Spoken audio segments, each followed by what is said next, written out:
ایک دفعہ حضرت موسیٰ علیہ السلام دوپہر کے وقت مصر میں داخل ہوئے۔ یہ وقت عموماً غفلت کا وقت ہوتا ہے۔ لوگ سو رہے ہوتے ہیں یا کھانا کھا رہے ہوتے ہیں۔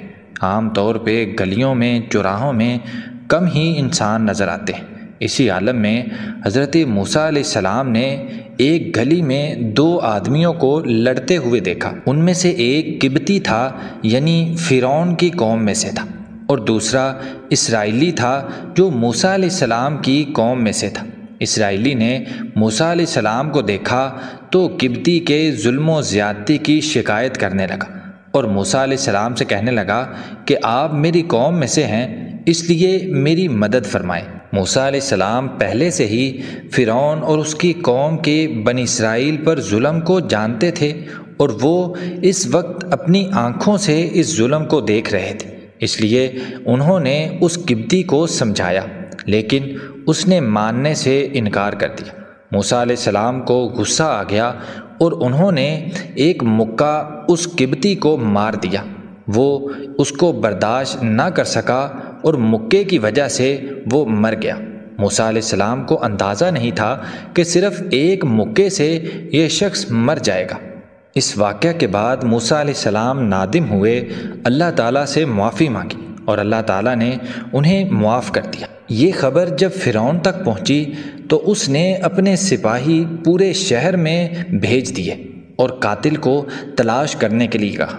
اب اچھی بات یہ تھی کہ جب موسیٰ علیہ السلام سے وہ بندہ قتل ہوا تو صرف بنی اسرائیلی ہی گواہ تھا جو حضرت موسیٰ علیہ السلام کا ساتھی تھا، اس لیے فرعونیوں کو قاتل نہیں مل رہا تھا۔ موسیٰ علیہ السلام سے بندہ قتل ہوا تھا، اس لیے وہ گھبراہٹ میں تھے۔ اگلے دن جب وہ گھبراہٹ کے عالم میں ہی اپنے گھر سے باہر نکلے تو پھر وہی بندہ کسی اور قبطی سے لڑائی کر رہا تھا۔ موسیٰ علیہ السلام اس بنی اسرائیلی کے پاس گئے اور ان کو یہ سمجھ آئی کہ شاید یہی بندہ فساد کرنے والا ہے۔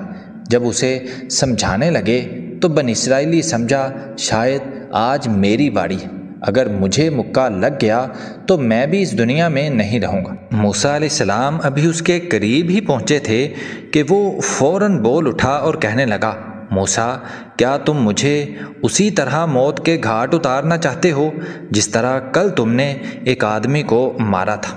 قبطی نے جب یہ سنا، اس کو پتہ چل گیا کہ کل والا بندہ موسیٰ علیہ السلام نے مارا ہے۔ وہ وہاں سے بھاگا اور فرعون کے پاس گیا۔ اس نے ساری صورتحال فرعون کو بتا دی، اور اب حضرت موسیٰ علیہ السلام کو ڈھونڈنے کے لیے فرعون کی ساری فوج شہر میں آ چکی تھی۔ اسی وجہ سے موسیٰ علیہ السلام نے مصر چھوڑ دیا۔